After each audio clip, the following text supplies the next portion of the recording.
Story Narae, the art of storytelling. Welcome to Story Narae Heartwarming Audiobooks. Dorothy's journey continues and she's no longer alone. New friends join the path to the Emerald City. Let's begin part 2 of The Wonderful Wizard of Oz. Chapter 7: The Journey to the Great Oz. Since there were no houses around, they had no choice but to spend the night under a large tree in the forest. The tree had thick, wide-spreading branches, which was great for protecting them from the dew. As the Tin Woodman brought in a large amount of firewood with his axe, Dorothy lit a bright fire. The campfire kept Dorothy warm and made her feel less lonely. Dorothy ate the last of her bread with Toto, worrying about what to do next morning. The lion said, "If you don't mind, I'll go to the forest and catch a deer. You could roast it and eat it. You have a unique taste for cooked food. Then you can have a great breakfast." The Tin Woodman pleaded. "No, please don't do that. If you kill that poor deer, I will surely shed tears, and my jaw will rust again." Then the lion went into the forest and had his own dinner and came back. No one knew what it was because the lion didn't say anything. The Scarecrow found a tree full of acorns and filled his basket with them so that Dorothy would not have to go hungry for a long time. Dorothy thought the Scarecrow was a very kind and thoughtful man, but she couldn't help but laugh out loud at the sight of him picking up acorns. The acorns were very small, and his chubby hands, made of rags, were so clumsy that he dropped more acorns than he put in the basket. But the Scarecrow didn't care how long it took to fill his basket, because I was doing it to stay away from the campfire. The Scarecrow was afraid that even a spark from the rag would burn him up, so the Scarecrow was kept far away from the flames. Only once, I approached Dorothy, who was deeply asleep, to cover her with dry leaves. The fallen leaves were so soft and warm that Dorothy was able to sleep comfortably until morning. When day broke, Dorothy went to a little stream and washed her face, and then they all set out together for the Emerald City. This day was a very eventful day for these travelers. Less than an hour after they started walking, they saw the path cut off by a large valley. Across the valley, the forest and the road continued on. The gap between the cliffs was quite wide. They crawled to the edge of the cliff while lying face down and looked down. The valley was very deep and there were many large, jagged rocks on the bottom. Also, the slope was so steep that I couldn't crawl down. For a moment it seemed as though their journey would end here. Dorothy asked desperately, "What do we do now?" The Tin Woodman said, "I have no idea what to do either." and the lion seemed lost in thought, shaking his lush mane. Then the Scarecrow said, "We can't fly, that's a fact. And you can't crawl down there. So, if we can't get over here, we have no choice but to stop here. I think I can jump over there." The Cowardly Lion measured the distance carefully in his mind and then blurted out. The Scarecrow answered, "Well then, that's great. You can carry us on your back one at a time." The lion said. "Okay, let's give it a try. Who wants to go first?" The Scarecrow said readily. "All right. If you fail to jump over that ravine, Dorothy may die and the Tin Woodman may be badly damaged by the rocks below. But it's okay because I won't get hurt at all even if I fall." The Cowardly Lion said. "Actually, right now I'm really scared that I'll fall. But if there is no other way, I guess I will have to try this. Come on, get on my back. Let's give it a try." As the Scarecrow climbed onto the lion's back, the great beast walked to the edge of the cliff and crouched down. "Shouldn't you be running and jumping over it?" And the Scarecrow asked. The lion answered. "That is not the way of our lions." Then he jumped up big and shot himself into the air before landing gently on the ground on the other side. They all cheered and applauded when they saw the lion's easy success. The lion, having put the Scarecrow down from his back, jumped back across the valley. Dorothy thought she was next. So he took Toto in his arms, climbed on the lion's back, and held onto the mane with one hand.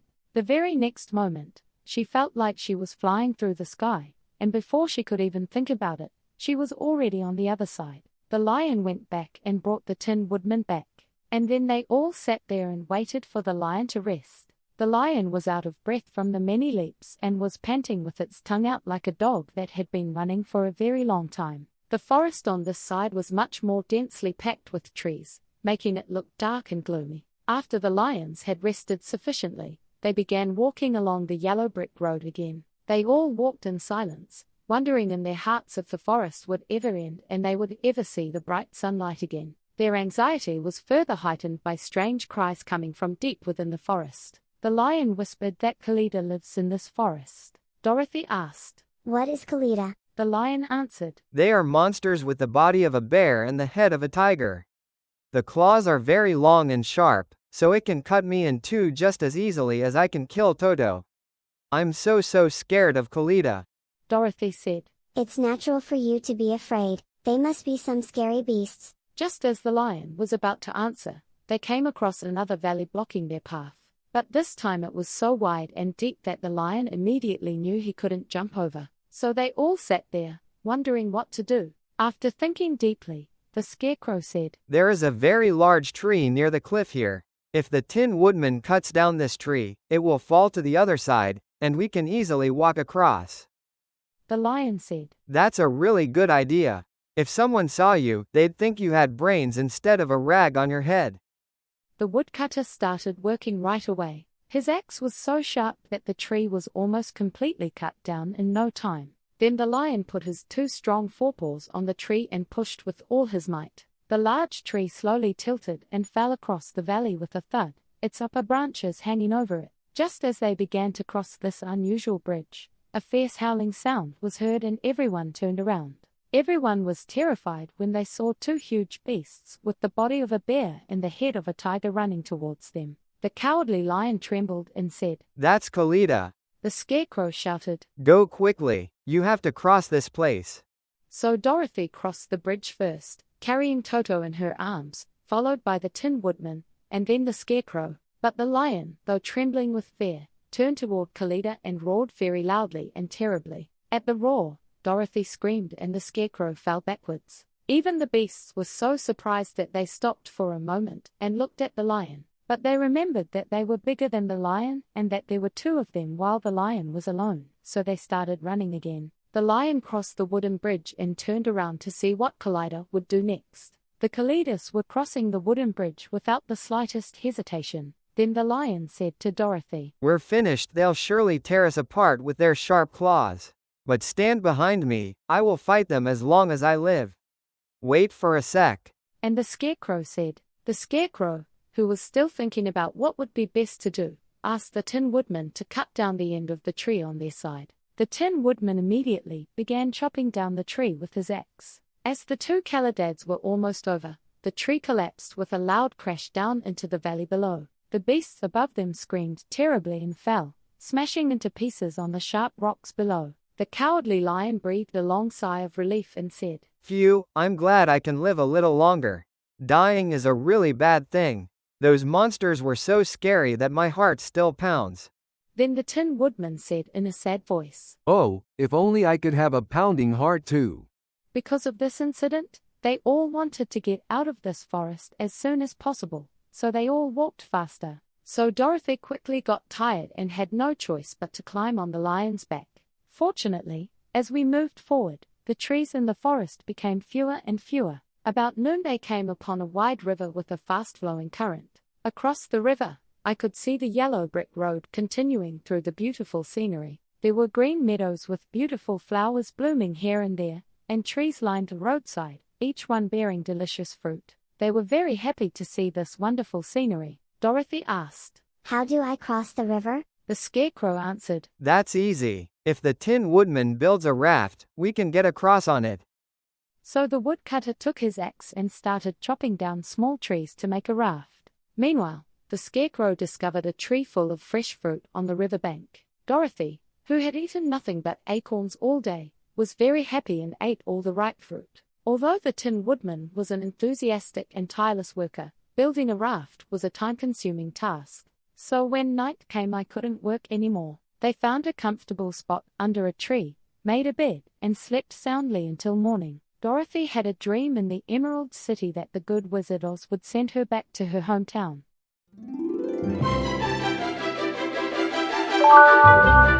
Chapter 8 Poppy Field of Death. The next morning, our little travelers woke up refreshed and full of hope.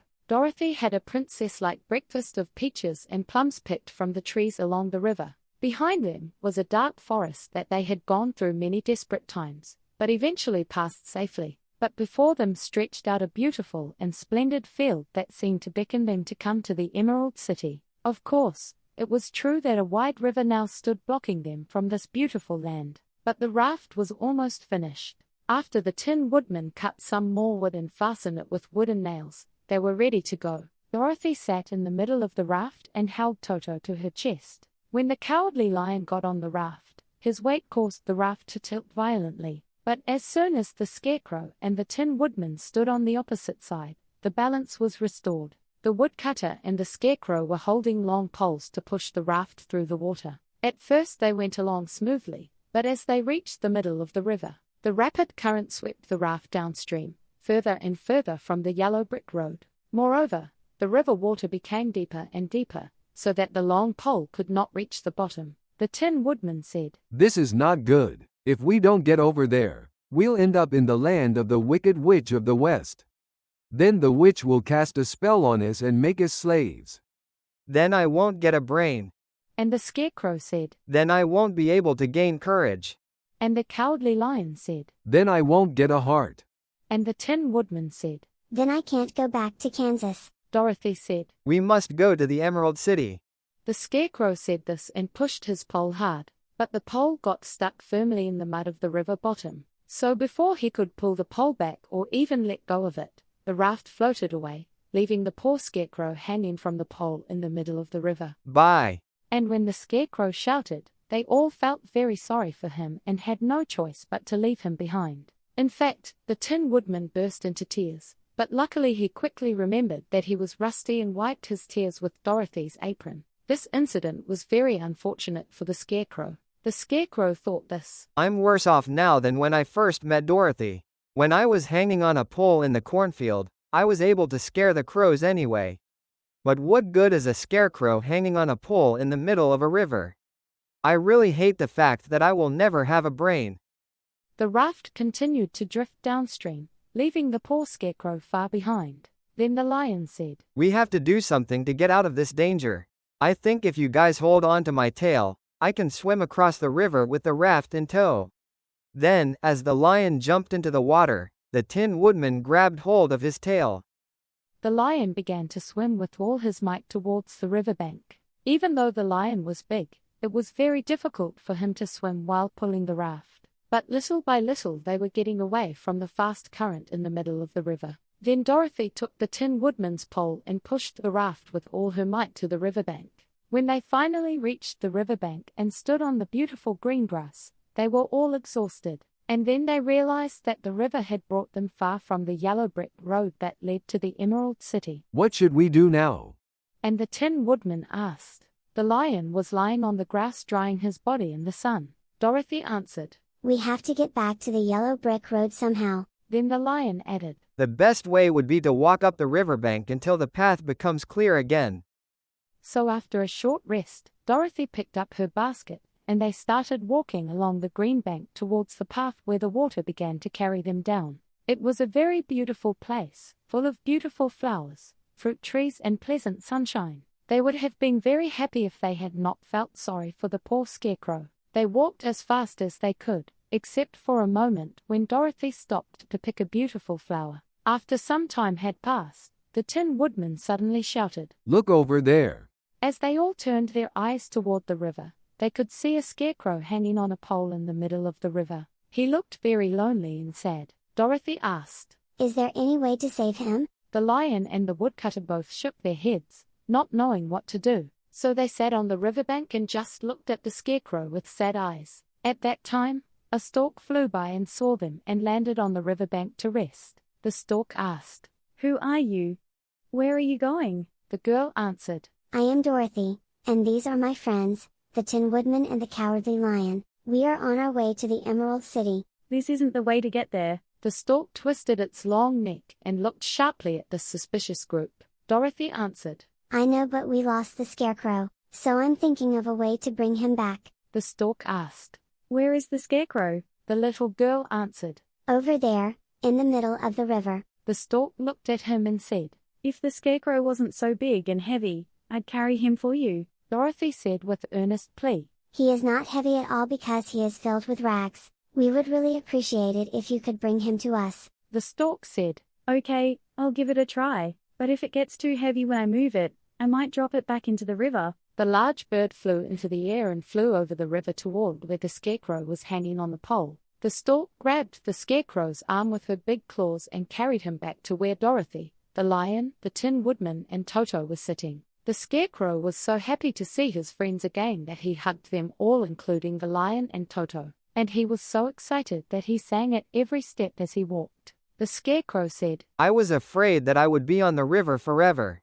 But a kind stork saved me. If I ever get a brain, I'll go back to the stork and repay her kindness. The stork flew beside them and said, That's enough. I always like to help someone in need, but I have to go now. The kids will be waiting for me in the nest. I hope you guys go to the Emerald City and get help from Oz. Thank you. As Dorothy answered, the friendly stork flew into the sky and soon disappeared from sight. They walked along, admiring the beautiful flowers and listening to the chirping of colorful birds. The flower garden grew more and more lush, as if it were a carpet spread over the ground. There were large flowers of yellow, white, blue, and purple, and on one side was a field of crimson poppies so dazzling Dorothy's eyes. Isn't it really beautiful? Dorothy said, inhaling the rich fragrance of the gorgeous flowers. The Scarecrow answered, I really think so. If I had a brain, I would like these flowers much more. The Tin Woodman also said, If I had a heart, I would love these flowers too. The lion said, I've always loved flowers. The flowers look helpless and fragile. But I've never seen a place as splendid as this in the forest. As they walked, there were more and more crimson poppies and fewer other flowers. After a while they found themselves in the middle of a very large field of poppies. As is well known, the scent of a large number of poppy flowers together has the power to put anyone who inhales it to sleep.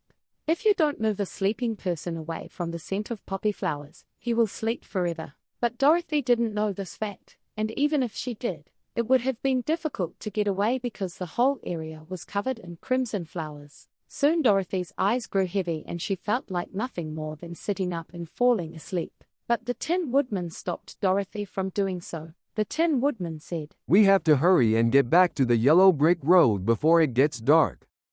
The Scarecrow nodded to the woodcutter's words, so they kept walking without stopping until Dorothy could no longer stand. Dorothy's eyes closed without her knowing it, and she fell asleep among the poppies, forgetting even where she was. What should I do? The Tin Woodman asked. The lion said, If you leave Dorothy here, she'll die.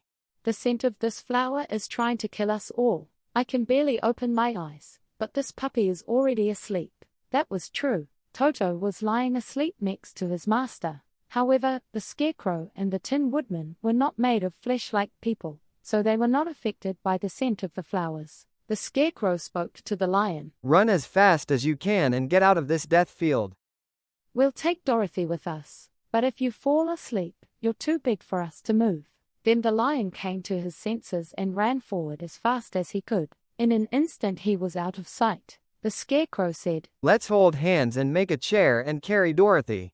So they lifted Toto, placed him on Dorothy's lap, held each other's hands and made a chair, set Dorothy on it and started to walk out of the flower garden. They kept walking, but the giant carpet of death flowers surrounding them seemed like it would never end. As they walked along the riverbank, they found a lion lying asleep among the poppy flowers. Even for a lion of such a large size, the scent of the flower was so strong that it eventually fell down. The place where the lion lay was not far from the border of a poppy field, with a green meadow spread out before his eyes. The Tin Woodman said in a sad voice, There is nothing we can do for the lion because it is too heavy for us to lift. I guess I'll have to leave him here to sleep forever. Maybe I'll find courage even in my dreams. The Scarecrow said, It's really sad. The lion, although a coward, was a very good friend. But we have to keep going. They carried Dorothy to a suitable place on the riverbank, far enough away from the poppy field so that the poison of the flower scent would no longer interfere with her breathing. They carefully laid Dorothy down on the soft grass and waited for the fresh breeze to wake her.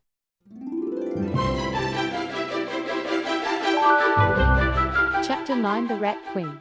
The Scarecrow standing next to Dorothy said, The yellow brick road is not far away now. I think we're almost to where we started floating down the river. Just as the Tin Woodman was about to answer, he heard a low growl. As he turned his head, oh, how smoothly it turned, he saw a strange-looking beast leaping across the grass toward them. It was a large, yellow cat. The woodcutter thought that the cat must be chasing something, because the cat's ears were pressed against its head. Its mouth was wide open so that all its ugly teeth were visible, and its 2 red eyes were glowing like balls of fire. As the cat approached, the Tin Woodman saw a small grey mouse running in front of the cat. Even though the woodcutter had no heart, he felt sorry for the wild cat who was trying to kill such a small animal. So when the stray cat passed by him, the woodcutter lifted his axe and swung it quickly. The cat's head, cut in 2, fell at the woodcutter's feet. Now free from its enemies, the field mouse stopped immediately. Then he slowly approached the woodcutter and spoke in a squeaky voice. "Oh, thank you so much. Thank you so much for saving my life," the woodcutter answered. It's okay, you don't have to do that. As you know, I don't have a heart, so I try to help anyone who needs a friend. Even if it's just one mouse. Then the little beast suddenly got angry and shouted, "I am just a mouse. I am the queen of all mice." Oh, my. And the woodcutter bowed down as he spoke. The queen of the rats said, "You saved my life, so you did something not only brave but also great." Just then, several field mice appeared running towards me, their short legs moving as fast as they could. They cried out when they saw their queen. "Oh, Your Majesty, we thought you were dead. I'm glad you escaped that big cat." They all bowed down with their heads to the ground and bowed down to the little queen. She answered, "This funny tin man killed a stray cat and saved my life. So from now on, you all must serve this person and grant him even the smallest of wishes." "I will do that."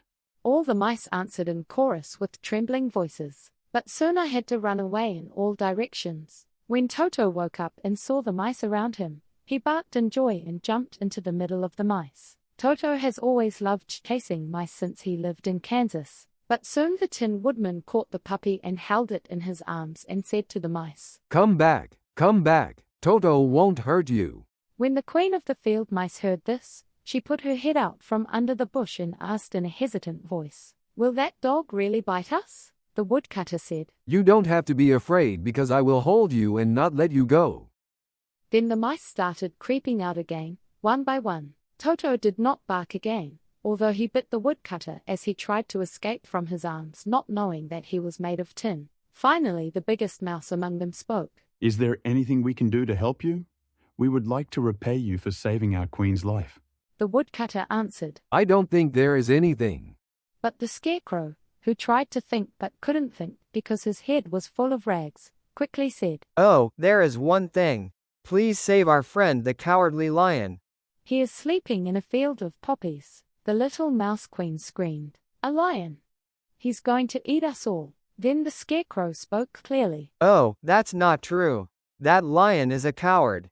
The field mouse asked, "Really?" The Scarecrow answered, "He said so himself. And he said none of our friends would hurt anyone.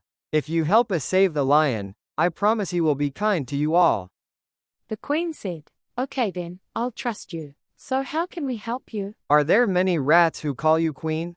And do they willingly follow your orders?" The queen answered, "Of course, and there are thousands of us." "Then tell them all to gather back here as quickly as possible with long strings." The queen turned to the field mice who were serving her and told them to go and gather all the people at once. As soon as they heard the queen's order, they quickly scattered and ran in all directions. The Scarecrow said to the Tin Woodman, "Then it would be best for you to go to the river and cut down some trees to make a cart to carry the lion." So the woodcutter went straight to where the trees were and started working. He made a cart out of logs cut from fallen trees, stripping them of all branches and leaves. He fastened the logs together with wooden nails and made 4 wheels from short sections of large tree trunks. The woodcutter worked so quickly and skillfully that by the time the mice began to arrive, the cart was already finished. Thousands of large, small, and medium-sized rats came from all directions. They all had strings in their mouths. Just then, Dorothy woke up from her long sleep and opened her eyes. Dorothy was startled to find herself lying in the grass, surrounded by thousands of rats looking at her with frightened expressions. But when the Scarecrow told him everything that had happened, He turned to the majestic mouse and said, Your Majesty, it is an honor to meet you. Dorothy bowed politely in greeting, and the Queen bowed slightly in greeting, and then the Queen quickly became friends with Dorothy. The Scarecrow and the woodcutter used the strings the mice had brought to tie the mice to the cart. One end of the string was tied to each rat's body, and the other end was tied to the cart. Of course, the cart was thousands of times larger than the rats pulling it, but when all the mice tied themselves to the cart and joined forces, they were able to pull the cart easily. Even though the Scarecrow and the Tin Woodman were sitting on the cart, these wonderful little mice quickly dragged the cart to where the lion was sleeping. They could barely get the lion onto the cart, because the lion was very heavy. Then the Queen of the Rat ordered her people to leave immediately. The Queen was afraid that the mice would stay in the poppy field too long and fall asleep too. Although they were numerous, perhaps because they were small in size, the cart carrying the lions at first did not move at all. But as the woodcutter and the Scarecrow pushed from behind, it slowly began to move. Then he carried him away from the poppy fields to a green meadow, so that the lion could breathe sweet, fresh air instead of the poisonous scent of the flowers. Dorothy gave the mice a warm greeting, thanking them for saving her friend from death. Dorothy was so happy that the lion was able to live because she had grown so attached to the big lion. When the mice were released from the cart, they scattered into the bushes and each returned to his home. But the Rat Queen remained until the end. The Queen said, If you ever need our help again, come out into the field and call us. When we hear that sound, we will run to help you. Well then, bye. Goodbye. After they all said their goodbyes, the Queen returned. Dorothy held Toto close to her arms for fear that he would chase after the Queen and scare her. After that, they all sat next to the lion and waited until he woke up. The Scarecrow brought Dorothy some fruit from a nearby tree, so she ate it for dinner.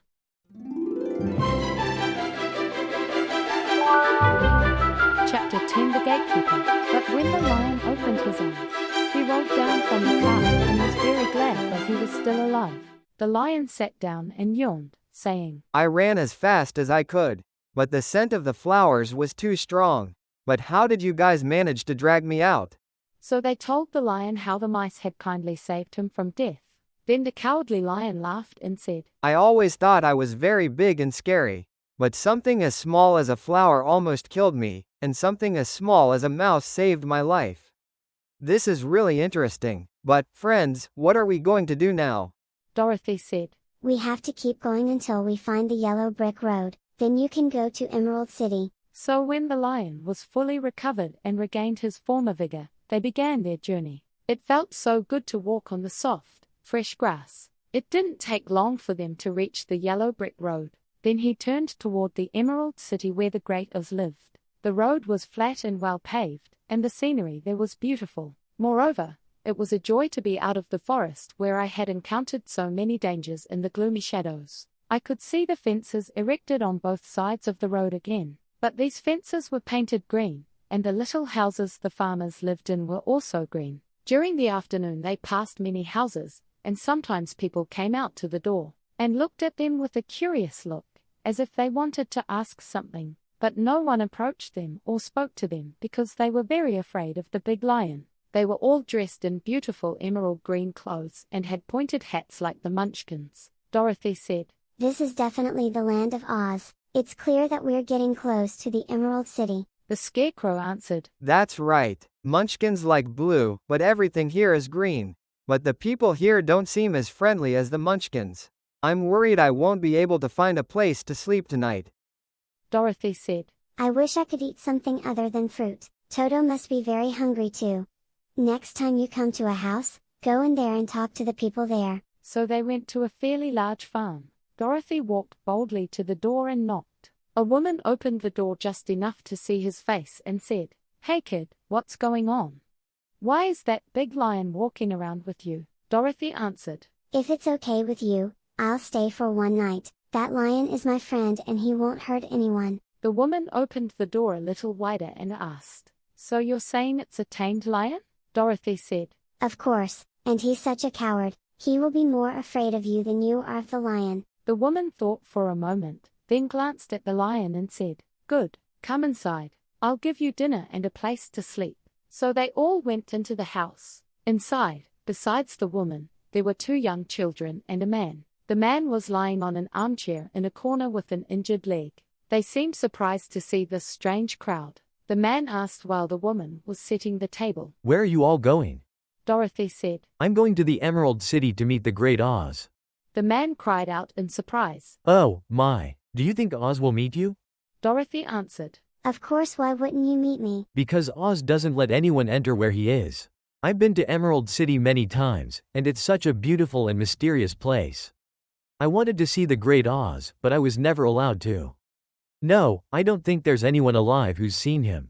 The Scarecrow asked. He never comes out? At all. He sat in the great audience room of the palace every day, but none of those who served him ever saw his face in person. Dorothy asked. What does Oz look like? The man said, deep in thought. That's a little difficult to say. As you all know, he is a great wizard and can change himself into any form he wants. So some people say he looks like a bird, some say he looks like an elephant, and some say he looks like a cat. For others, it appears as a beautiful fairy, a brownie chocolate cake, or any other shape he desires. But no one can tell what the real Oz looks like. Dorothy said. That's really amazing, but we have to meet Oz at any cost. Otherwise our trip would be meaningless. The man asked. Why do you want to meet that terrifying Oz? The Scarecrow answered with enthusiasm. I want a brain from Oz. Then the man said confidently. Oh, that's nothing to Oz. He has a lot more brains than you'd think. The Tin Woodman said. I want a heart from Oz. The man continued to speak. That's not hard for Oz either. Oz has collected hearts of all shapes and sizes. The Cowardly Lion said. I want to get courage from Oz. The man said. Oz has a large jar of courage in his palace. He covered the jar with a gold lid to prevent the courage from leaking out. Oz will gladly give you courage. Dorothy said. I want Oz to send me to Kansas. The man asked in surprise. Where is Kansas? Dorothy answered in a sorrowful voice. I don't know about that, but that place is my hometown. It must be somewhere. Yeah, that's right. It's okay. Oz can do anything. He'll find Kansas for you. But first I have to meet Oz, and that's a big deal. The Great Wizard always does what he wants and doesn't like meeting anyone. By the way, what do you want? He said to Toto. Toto couldn't speak, so he just wags his tail. Then the lady called and said dinner was ready, so they all sat down at the table. Dorothy enjoyed a delicious plate of porridge, scrambled eggs and a plate of soft bread. She enjoyed her meal very much. The lion ate some porridge, but it did not suit his taste. Porridge is made from oats, and oats are food for horses, not lions, he grumbled. The Scarecrow and the Tin Woodman ate nothing. Toto ate a little bit of everything and was very happy to have a nice meal again. The old woman gave Dorothy a bed to sleep in, and Toto lay down next to her. The lion guarded the door of Dorothy's room to ensure that Dorothy's sleep was not disturbed. The Scarecrow and the Tin Woodman stood quietly in a corner all night, saying nothing, because they could not sleep. The next morning, as soon as the sun rose, they set off, and soon after, they could see the sky shining a beautiful green before their eyes. Dorothy said, That must be the Emerald City. As they continued to walk, the green light grew brighter and brighter. It finally seemed as though their journey would soon come to an end, but it was already afternoon when we reached the great walls surrounding the city. The walls were very high and thick and were also painted a bright green. As they reached the end of the yellow brick road, a large gate appeared before them. The gate, which was decorated entirely with emeralds, sparkled in the sunlight, so that even the Scarecrow's painted eyes were blinded by its brightness. There was a doorbell next to the gate. As Dorothy pressed the button, silver bells began to jingle inside, and the great gate slowly opened. When they all entered the gate, they found themselves in a room with a high-arched ceiling and countless emeralds glittering on the walls. In front of them stood a short man, similar to a munchkin. He was dressed in green from head to toe, and even his skin had a green tint. There was a large green box next to him. When the man saw Dorothy and her friends, he asked, What brings you to the Emerald City? Dorothy said, We came to meet the Great Wizard of Oz. The man was so surprised by this answer that he sat down and seemed to be thinking deeply about something. He said, shaking his head in confusion, No one has asked me to meet Oz in the past few years. Oz is a powerful and scary being. If you interfere with the wise thoughts of the Great Wizard by making lazy and foolish demands, he will become angry and destroy you immediately. The Scarecrow answered. But our wish is neither foolish nor lazy. It's very important. We've heard that Oz is a good wizard. The Green Man said. Of course he rules the Emerald City wisely and well. But to those who are dishonest or who come to him out of curiosity, he is truly a fearsome being. So few people dare to ask to see his face. I am the gatekeeper of the castle. So, since you asked to meet the great Oz, I will take you to his palace. But first, please put on these glasses. Dorothy asked. Why? If you don't wear glasses, you will be blinded by the dazzling brilliance of the Emerald City. Everyone who lives in this city has to wear glasses day and night. Since the city was first built, the citizens' glasses have all been locked by Oz's order, and I have the only key to unlock them. When he opened the large box, Dorothy could see that it was filled with glasses of various sizes and shapes. They were all green glasses. The goalkeeper found a pair of glasses that fit Dorothy perfectly and put them on her. After pulling the 2 gold strings attached to the glasses behind his head and tightening them, the goalkeeper locked the strings with a small key hanging from the end of the chain he wore around his neck. Once Dorothy put on her glasses, she couldn't take them off at will. But Dorothy said nothing because she did not want to be blinded by the brilliance of the Emerald City. The green-skinned man put glasses on the Scarecrow, the Tin Man, the Lion, and even little Toto. And then everything was locked tightly with a key. Then the goalkeeper put on his glasses and told them that he would guide them to the palace. Taking a large golden key from the wall, he opened another door. Dorothy and her friends all followed him through the door and into the streets of the Emerald City.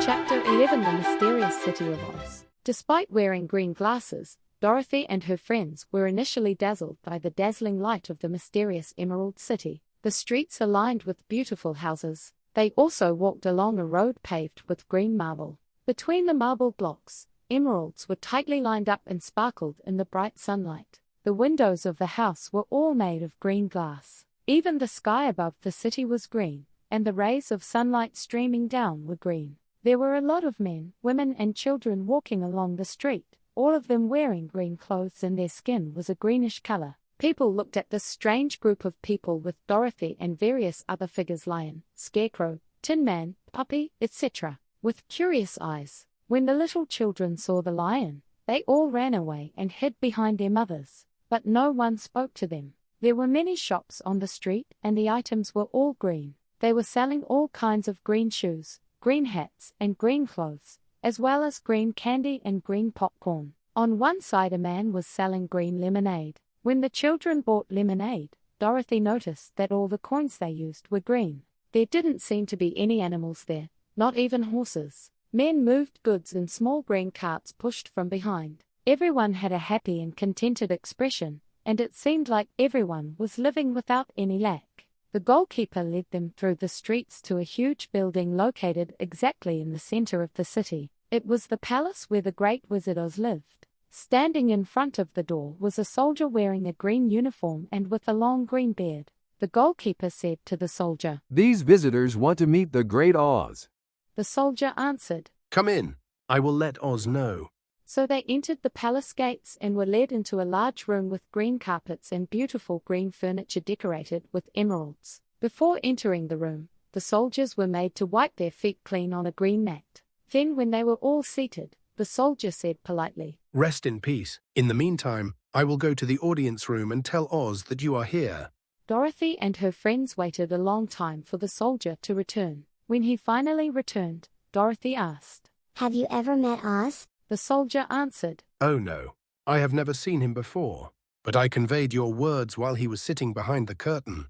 He said that if you really want it, he will meet you, but he said that only one person at a time should enter his presence, and that he would only see one person per day. So you will have to stay in this palace for a few days. We will show you to your room so that you can rest comfortably." Dorothy answered. Thank you, Oz is really kind. As soon as the soldier took out a green whistle and blew it, a young girl in a pretty green silk dress came into the room. The girl had beautiful green hair and green eyes. The girl bowed down before Dorothy and said, "Follow me and I will show you to your room." So Dorothy said goodbye to all her friends except Toto, and followed the green girl with Toto in her arms. They had to walk through 7 corridors and climb 3 high steps to reach a room at the front of the palace. That room was the most beautiful little room in the world. Inside the room was a soft, comfortable bed covered with a green silk quilt and green velvet bedspread. In the center of the room, a very small fountain sprayed green perfume into the air like mist, falling into a beautifully carved green marble fountain. There were beautiful green flowers in the window, and on one shelf was a row of small green books. Dorothy opened these books. The book was full of wonderful green pictures and was so funny that Dorothy laughed out loud. In the closet were many green dresses made of silk, satin, and velvet, all of which fitted Dorothy perfectly. The green girl said, Rest in peace. If you need anything, please ring the bell. Oz will call you tomorrow morning. The girl left Dorothy alone and went back to her other friends. The other friends also each received a room in the best part of the palace. Of course, this kind of fancy hospitality was of little use to the Scarecrow. Left alone in the room, the Scarecrow stood like an idiot in a spot inside the door and waited until morning. He couldn't lie in bed and rest, and he couldn't close his eyes. So he spent the whole night watching a little spider weaving a web in a corner of the room, even though it was the nicest room in the world. The Tin Woodman habitually lay in bed because he had memories of when he had a human body, but he was not a being that could sleep.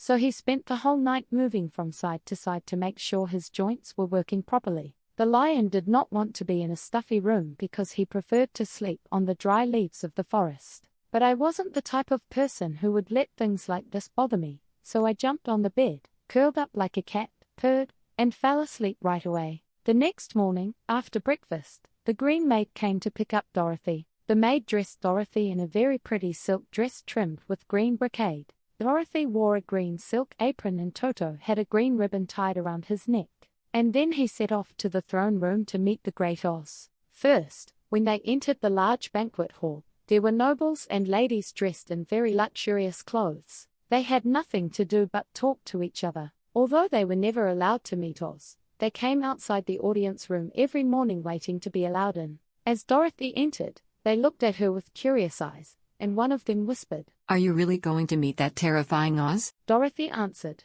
Of course, if Oz will meet me. Then the soldier who delivered Dorothy's message to the wizard said, Oh, of course he will meet you, although he doesn't like people who want to meet him. In fact, at first he was very angry and said I had to send him back to you. And then he asked me what I looked like. When I told you about my silver shoes, you seemed very interested. Finally, when I told him about the kiss mark on your forehead, he decided to meet you. Just then the paper rang and the green girl said to Dorothy, That sound is a signal. Now you must enter the audience room alone. As the girl opened the small door, Dorothy walked briskly into the mysterious place. It was a large, round room with a high arched roof, and the walls, ceiling, and floor were covered with large emeralds. In the center of the ceiling hung a large lamp that shone as brightly as the sun, and it was made of emeralds that sparkled in a truly mystical way. But what caught Dorothy's attention was the large green marble throne in the middle of the room. It was shaped like a chair and was shining like jewels, just like the others. But on top of that throne was a huge head without a body or arms or legs. The huge head had no hair at all, but it had eyes, a nose, and a mouth.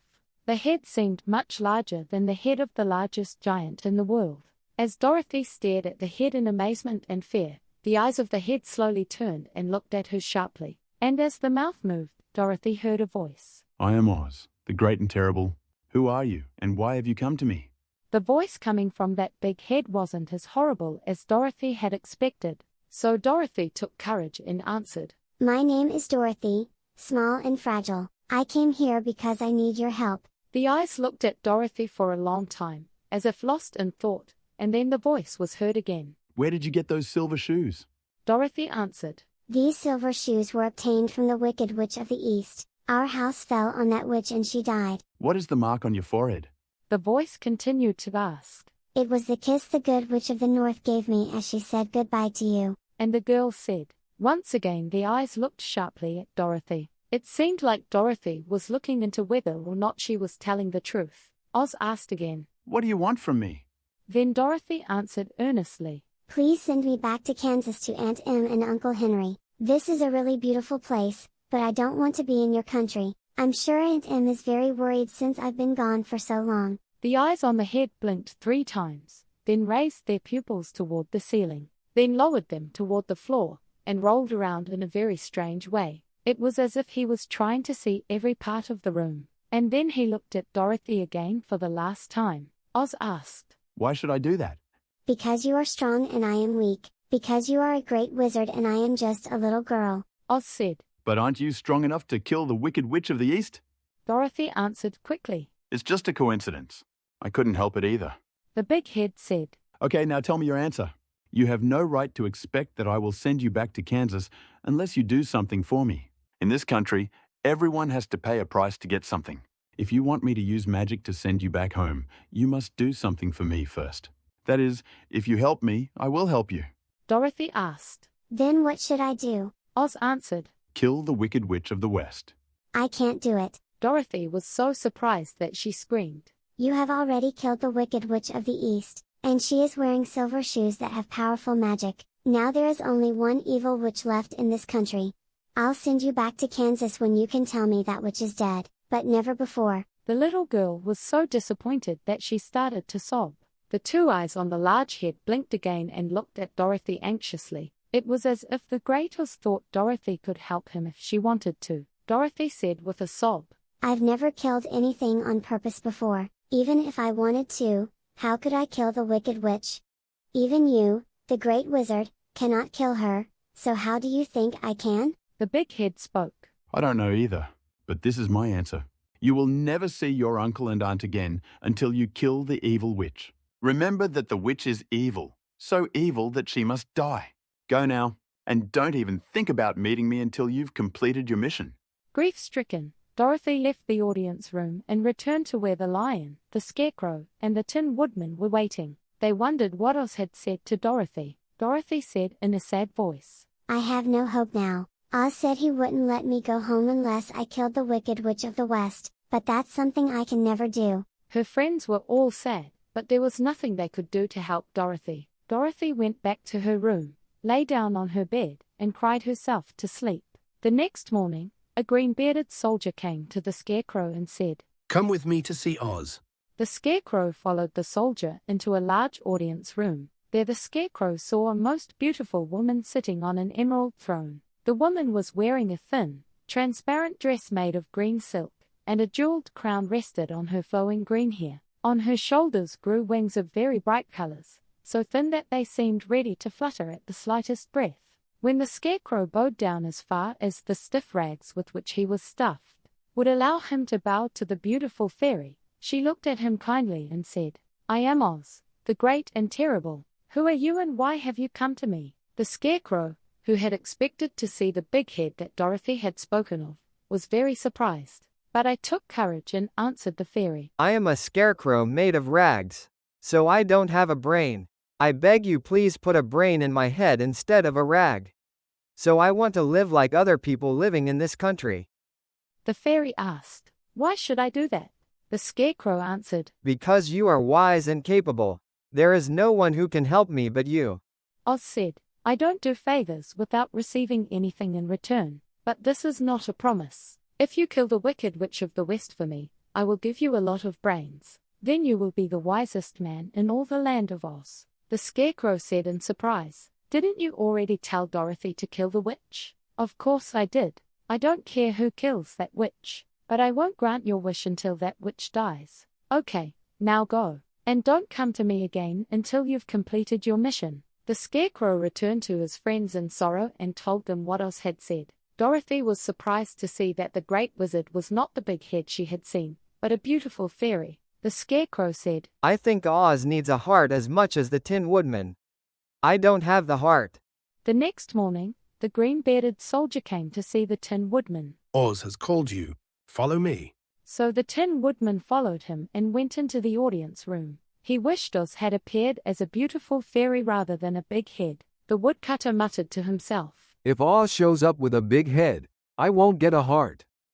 The head has no heart, so it cannot understand my feelings. But if a beautiful fairy appears, you must beg her earnestly for your heart. In general, ladies will have kind hearts. But when the woodcutter entered the audience room, he saw Oz in the form of a truly horrible beast, neither a head nor a fairy. The green throne seemed barely able to support the beast's weight, as it was as large as an elephant. The beast's head resembled a rhinoceros, and its face had 5 eyes. It had 5 long arms and 5 long, thin legs, and thick, stiff hair covered its entire body. It was truly the most horrifying sight of a monster I could ever imagine. It was fortunate that the Tin Woodman had no heart at that moment. If there had been, I would have been very nervous due to fear, but the woodcutter, who only had tin, felt no fear, even though he was disappointed. The beast spoke in a voice that sounded like a loud roar. I am Oz, the great and terrible.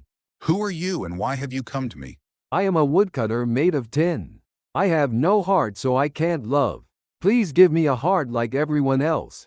The beast asked questioningly. Why should I do that? The woodcutter answered. Because I am asking you this. You are the only one who can grant my wish. Oz growled lowly at this and then said bluntly. If you want a heart, you must pay the price. How do you say that? The beast answered. Help Dorothy kill the Wicked Witch of the West. When you come back to me after you have killed the witch, I will give you the biggest, kindest, most loving heart in the land of Oz. So the Tin Woodman had no choice but to return to his friends in sorrow. And then he said that what he saw was a terrible beast. They were all very surprised that the great wizard could transform into so many different forms. The lion said, If Oz looks like the beast when I go in, I'm going to howl really, really loudly. Then he will be scared and grant my request. If Oz appeared as a beautiful fairy, I would pretend to pounce on her and threaten her into doing whatever I asked. And if Oz shows up with a big head, he'll beg for mercy from me. Because we're going to roll his head around until he promises to meet our demands. So nothing good has happened yet, but cheer up, friends. The next morning, the green-bearded soldier took the lion to the audience room and told him to go in because Oz was in the room. The lion immediately went through the door, looked around, and was startled. There was a blazing fireball in front of the throne, burning so fiercely and red that it was difficult to look straight at it. The first thought that occurred to the lion was that Oz had accidentally set himself on fire and burned himself. But when the lion tried to get closer, a strong flame suddenly appeared and singed the lion's beard. So he shivered and crawled backwards to the door. Then a low, quiet voice came out of the fireball. I am Oz, the great and terrible. Who are you, and why have you come to me? The lion answered. I am a cowardly lion who is afraid of everything. I came here to get courage from you. So I want to be the real king of beasts, as people say. Oz asked. Why should I give you courage? The lion answered. Because you are the greatest of all wizards, and you alone have the power to grant my wish. Then the fireball flared up fiercely again and said, If you bring me proof that the Wicked Witch of the West is dead, I will give you courage. But as long as that witch lives, you will remain a coward. The lion was angry at these words, but could not answer. While he was quietly staring at the fireball, the flames grew so hot that the lion had no choice but to turn tail and run out of the room. The lion was happy to see his friends waiting for him, and he told me about his terrible conversation with the wizard. Dorothy asked in a sad voice. What do we do now? The lion answered. There is only one thing we can do. Go to the land of Winkies, find the witch, and defeat her. But what if we can't do that? The lion spoke decisively. Then I will never have the courage. And I won't have a brain. And the Scarecrow added. I will never have a heart. And the Tin Woodman opened his mouth. Then I won't be able to go back to Aunt Em and Uncle Henry. And Dorothy burst into tears as she said that. Then the green girl shouted. Be careful. If your tears fall on silk clothes, they will stain them. So Dorothy quickly wiped her tears and said, We have no choice but to try it that way. But I don't want to kill anyone, even if it's just to see Aunt Em again. The lion said, I'll go with you, but I'm too cowardly to kill the witch. The Scarecrow spoke firmly. I'll go with you too, but I'm too stupid to be of much help to you. The Tin Woodman also said, I don't even have the heart to harm a witch. But if you go, I will go with you. So they decided to set off on their journey the next morning. The woodcutter sharpened his axe on a green whetstone and oiled all the joints of his body. The Scarecrow stuffed new rags into his own body. Dorothy repainted her eyes and she seemed to see better than before. The green girl kindly filled Dorothy's basket with delicious treats and tied a green ribbon with a little bell around Toto's neck. They went to bed early and slept soundly until daybreak. They woke up to the loud crowing of a green rooster in the palace backyard and the cackling of a hen that had laid green eggs.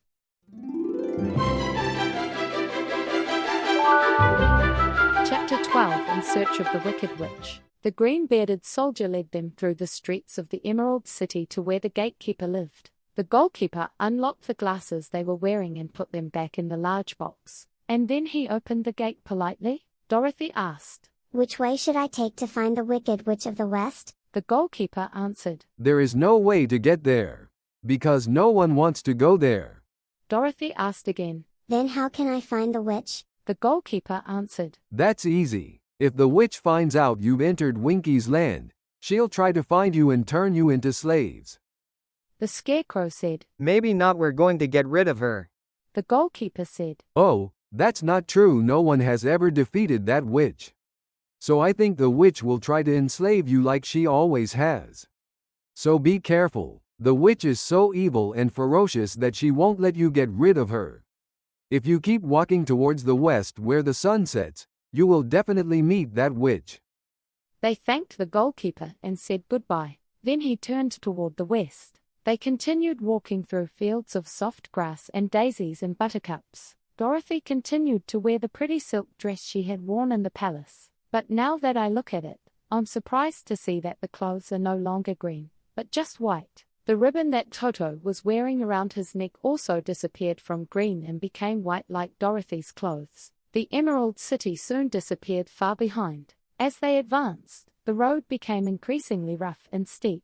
In the western country there were no farms or houses, and the land lay uncultivated and abandoned. In the afternoon, the hot sun beat down on my face, but there were no trees to provide shade. So before night fell, Dorothy, Toto and the lion were so tired that they collapsed on the grass and fell asleep. The woodcutter and the Scarecrow stood guard over them all night. The Wicked Witch of the West had only one eye, but it had amazing powers, allowing her to see anywhere as clearly as through a telescope. The witch was sitting in the castle and watching what was happening around her. Then he found Dorothy lying asleep in the grass with her friends. They were still far from the witch's castle, but the evil witch was angry that they had entered her country. The witch blew powerfully the silver whistle she wore around her neck. Then, immediately, a pack of large wolves came running towards the witch from all directions. The wolves had long legs, fierce eyes, and sharp teeth. The witch ordered the wolves, "Tear them all apart." The leader of the wolves said, Aren't you going to make them your slaves? The witch answered, "No. One is Tin, one is Rags, one is a girl, and the last one is a lion. There isn't a single person fit to be put to work. So tear them all to pieces and kill them all." Okay, I understand. As soon as he answered, the leader wolf ran out like lightning, leading the other wolves. Fortunately, the Scarecrow and the woodcutter were wide awake and could hear the wolves coming. The woodcutter said, "I will fight, so stay behind me. I'll handle it as soon as it comes." The woodcutter took hold of his sharpened axe. As the chief wolf approached the Tin Woodman, he swung his arm and cut off the wolf's head. As soon as he lifted the axe again, another wolf rushed at him. But soon the woodcutter's axe cut off his head. There were 40 wolves, and after 40 strokes of the axe, they became a pile of corpses before the woodcutter. The woodcutter put down his axe and sat down next to the Scarecrow. The Scarecrow said, That was a great fight, buddy. They waited until Dorothy woke up the next morning. When Dorothy woke up and saw a pile of shaggy wolves, she was so frightened that the Tin Woodman told her everything that had happened the night before. Dorothy thanked the Woodman and the Scarecrow for protecting her. After breakfast, Dorothy and her friends started their journey again. That same morning, the Wicked Witch sat before the gate and looked around as far as she could with her only eye. The witch saw that all her wolves were dead and that the strange pack was still alive in her country. The witch was more angry than before, so she took out her silver whistle and blew it twice. Immediately the sky seemed to darken and a flock of crows came flying in. The evil witch said to the crow captain, "Fly to those guys right now, pluck out their eyes, and tear them to pieces." The crows formed a huge flock and flew towards Dorothy and her friends. Dorothy was scared when she saw the crows approaching. But the Scarecrow said, "It's my turn now. If you lie down right next to me, you won't get hurt." So they all lay down on the ground except the Scarecrow, and the Scarecrow stood up straight with his arms stretched out. The crows, as birds generally do when they see a Scarecrow, were so startled by him that no one dared approach him. Then the Chief Crow said, "That's just a man made of rags. I'll pluck that bastard's eyes out." The Chief Crow flew towards the Scarecrow, but was killed when his head was caught in his hands and his neck was broken. Then another crow flew at the Scarecrow, but the Scarecrow broke its neck. In an instant, all 40 crows were lying dead with their necks broken at the Scarecrow's feet. When the Scarecrow told them to get up, they got up from the ground and started on their way again. When the Wicked Witch saw that all the crows were dead, she became very angry. She took out the silver whistle again and blew it 3 times. Immediately a buzzing sound was heard in the air, and a swarm of black bees flew towards the witch. Go to those guys and shoot them dead. As the witch commanded, the swarm of bees flew quickly towards where Dorothy and her friends were walking. When the woodcutter saw a swarm of bees flying towards him, the Scarecrow said to him, "I took the rags from my body and covered them over Dorothy, Toto and the lion. Then the bees won't sting." The woodcutter did as the Scarecrow said. Dorothy held Toto in her arms and lay still next to the lion, covering herself with rags. The bees found no one there but the woodcutter, so they all flew to the woodcutter and shot him with their needles, but their needles only broke and did not hurt the woodcutter at all. The black bees that had stung him all lost their stingers and were unable to survive, so they piled up like a pile of coal around the woodcutter. When all the bees were dead, Dorothy got up and helped the Tin Woodman put the rags back into the Scarecrow's body. When the Scarecrow regained its former appearance, they set off again. When the Wicked Witch found out that all the black bees were dead, she was so angry that she pounded the ground with her feet, tore her hair, and gnashed her teeth. Then he called 12 slaves called Winkies and gave them sharp spears and ordered them to destroy all the invaders. The Winkies weren't brave people, but they had no choice but to do as they were told. So they went to where Dorothy and her group were. But when the lion saw them approaching, he roared very loudly and rushed at them, and the poor Winkies all got scared and ran away with all their might. When the Winkies ran back to the castle, the Wicked Witch beat them severely with her whip and sent them back to their usual work. And then the witch thought carefully about what to do. The witch could not figure out why all her plans to get rid of these intruders were failing. But she was not only evil, she was also a capable witch. She soon made plans for her next move. The Wicked Witch had a golden hat rimmed with diamonds and rubies. There was magic in this golden hat. Anyone who wore this hat could summon 3 winged monkeys who would do whatever he commanded. But you can never call it more than 3 times. The evil witch has already used the hat's magic twice. The first was when the witch made the Winkies her slaves and allowed them to rule her country. The winged monkeys helped the witch do so. The second time was when he fought the great wizard Oz and drove him out of the land of the West. This time too, the winged monkeys helped her. The witch could only wear the golden cap once more, so she didn't want to use it until after all her other abilities were completely depleted. But now that the witch's fierce wolves, crows, and stinging bees were all gone, and the slaves had run away in fear of the cowardly lion, the witch thought this was the only way to get rid of Dorothy and her friends. So the evil witch put a golden hat on her head. Then he stood on his left foot and slowly said the spell. Epi, Pepe, cocktail. Then he stood on his right foot and said, Hilo, alone, hello. Finally, he stood on both feet and shouted loudly, GG, Juji, Jang. Then the magic started to work. The sky suddenly darkened and a low rumbling sound was heard in the air. A large number of wings appeared in the air, and loud chatter and laughter were heard. As the sun reappeared in the dark sky, the Wicked Witch could see a group of monkeys surrounding her. All the monkeys had very large and strong wings on their shoulders. One monkey was much larger than the others and seemed to be the leader. He came close to the witch and asked her, This is the third and last time you called us. What are your orders? The evil witch said, Kill all those who invaded my land except the lions. Bring the lion to me. I'll put the reins on you like a horse and make you do your job. I will follow your orders.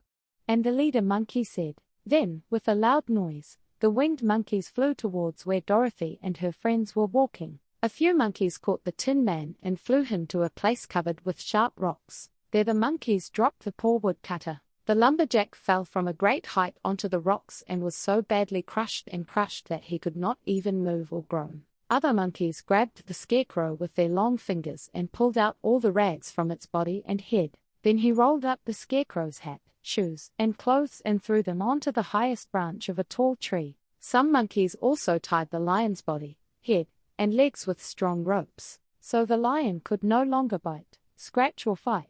The monkeys lifted the lion and flew it to the witch's castle. Then they threw the lion into a cage with iron bars so high that the lion could not jump over them. But the monkeys couldn't harm Dorothy. Dorothy held Toto in her arms and watched the sad fate of her friends, thinking that it would soon be her turn. The leader of the winged monkeys flew towards Dorothy, extending his long, hairy arms with a hideous grin on his ugly face. But when he saw the good witch's kiss mark on Dorothy's forehead, he stopped and motioned to the other monkeys not to touch Dorothy. The leader monkey said to his subordinates, "This little girl is under the protection of good powers, so he cannot harm her at will.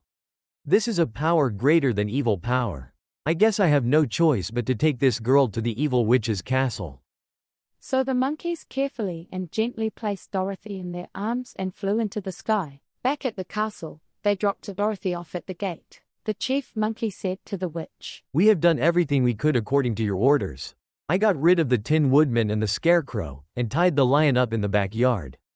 Hajaman, this little girl and the puppy she is holding in her arms are something we dare not harm. Your ability to bind us is now over, so you will never see us again."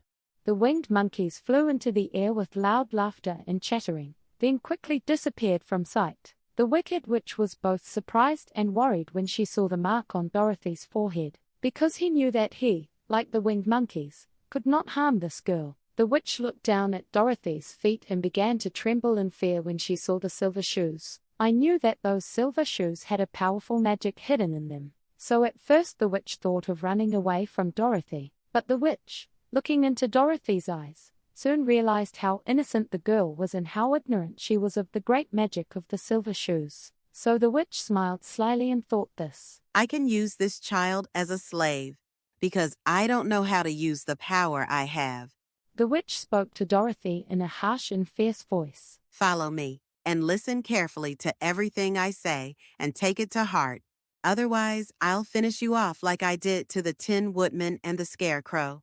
Dorothy followed the witch through the many beautiful rooms in the castle and into the kitchen. There the witch ordered Dorothy to clean the pots and kettles, sweep the floor, and put wood in the stove to start a fire. Dorothy steeled herself and did her job obediently, because he thought he had to please the evil witch so she wouldn't kill him. While Dorothy was doing her hard work, the witch thought she should go into the garden and bridle the cowardly lion like a horse. It seemed like fun to ride around in a lion-drawn carriage whenever I wanted, but as soon as we opened the door and entered, the lion roared loudly and rushed fiercely toward the witch. The frightened witch ran out and locked the door to the lion's cage. The witch spoke to the lion through the bars of our cage. I may not be able to tame you, but I can starve you.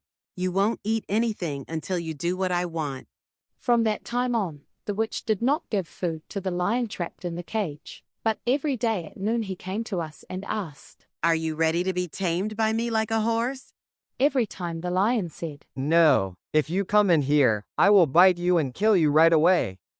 In fact, the lion had no reason to do as the witch wanted. Every night when the witch fell asleep, Dorothy brought her food from the kitchen. After the lion had eaten his fill, he lay down on a pile of rags. Then Dorothy cut off the lion's soft, fluffy mane and lay down beside him. They talked about what they had been through and made plans to escape from this place. But they couldn't find a way out of the castle because the yellow-clad Winkies kept guarding it. The Winkies, slaves of the evil witch, were so afraid of the witch that they unconditionally obeyed her commands. Dorothy had to work hard all day long. Often the witch threatened to hit Dorothy with the old umbrella she always carried in her hand. But in fact, the witch couldn't hit Dorothy because of the mark on her forehead. Poor Dorothy, who didn't know this, was always afraid that she and Toto would get hit. One time, when the witch hit Toto with an umbrella, the brave little dog ran to the witch and bit her leg. But there was no blood from the place where Toto bit him. The witch was so evil that her blood had dried up long ago. Dorothy's life became increasingly sad as the thought grew that she would never be able to return to Aunt Em in Kansas. Sometimes Dorothy would cry for hours. At such times, Toto would sit at Dorothy's feet and look at her face, as if he felt sorry for his young master's situation. In fact, it didn't matter to Toto whether he was in Kansas or in the land of Oz, as long as he was with Dorothy. But Toto was not happy either, because he knew Dorothy was sad. The Wicked Witch wanted to take away the silver shoes that Dorothy always wore, because the witch's swarm of bees, crows, and wolves were all dead, and the Golden Cap's powers were all used up. But if the witch had the silver shoes, she would gain magical powers greater than all the abilities she had lost. So the witch watched Dorothy closely, thinking that whenever she took off her shoes, she would steal them. But Dorothy loved her pretty silver shoes so much that she never took them off except when she was sleeping at night or taking a bath. The witch was so afraid of the dark that she never dared enter Dorothy's room in the middle of the night to steal the silver shoes. Also, he was much more afraid of water than of the dark, so he never went near Dorothy when she was taking a bath. In fact, this old witch never touched water, and she always made sure that water never touched her. But the Wicked Witch cunningly figured out a way to finally get what she wanted. I placed a metal bar in the middle of the kitchen floor. Then he used magic to make the stick invisible to human eyes. So Dorothy, who couldn't see the stick, tripped on it as she passed through the kitchen and fell down hard. Dorothy wasn't seriously hurt, but one of her silver shoes came off when she fell. The witch quickly intercepted the silver shoes before Dorothy could grab them and put them on her skinny feet. The Wicked Witch was very pleased that her scheme was successful, because as long as you have one pair of silver shoes, you can have half of the magical powers. Even if Dorothy learned how to use the magic of the silver shoes, she could no longer fight against the witch. The little girl was very angry when she found out that one of her favorite shoes had been taken away from her. She said to the witch, "Give me back my shoes." The witch snapped. No, now these are my shoes. It's not yours. Dorothy screamed. You wicked witch! Those are my shoes! The witch said, giggling. It's okay. Now I'm keeping it safe, and someday the rest will be mine. At these words, Dorothy was so angry that she picked up a bucket of water that was nearby and poured it on the witch. The witch was drenched in water from head to toe. Then suddenly the witch let out a loud scream of terror, and while Dorothy looked on in astonishment, she began to shrink and melt. The witch cried, You're doing this to me. I'll melt away soon. "Oh, I'm sorry," said Dorothy. Dorothy was really scared when she saw the witch actually melting like sugar right before her eyes. Didn't you know that if I touched water, I would be finished? The witch cried in a desperate voice. Dorothy answered, "I didn't know anything. How would I know that?" Oh my, in a minute I'm gonna melt away. Now you will be the master of this castle. I've done a lot of bad things in my life, but I never thought I'd be melted down by a little girl like you. My bad deeds are over now. Look, I'm finished now." With these words, the witch dissolved into a brown liquid without a form, and began to flow across the clean kitchen floor. Dorothy, seeing that the witch had really melted away without a trace, filled her bucket with water again and poured it over the brown liquid. And then I swept it out the door. Dorothy picked up a pair of silver shoes the witch had left behind, cleaned them, dried them with a cloth, and put them back on her feet. Dorothy, finally free, ran to the lion and told him that the Wicked Witch of the West was dead. They were no longer imprisoned like prisoners in this strange land.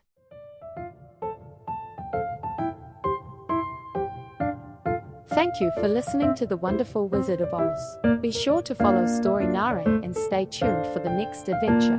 See you in the next part.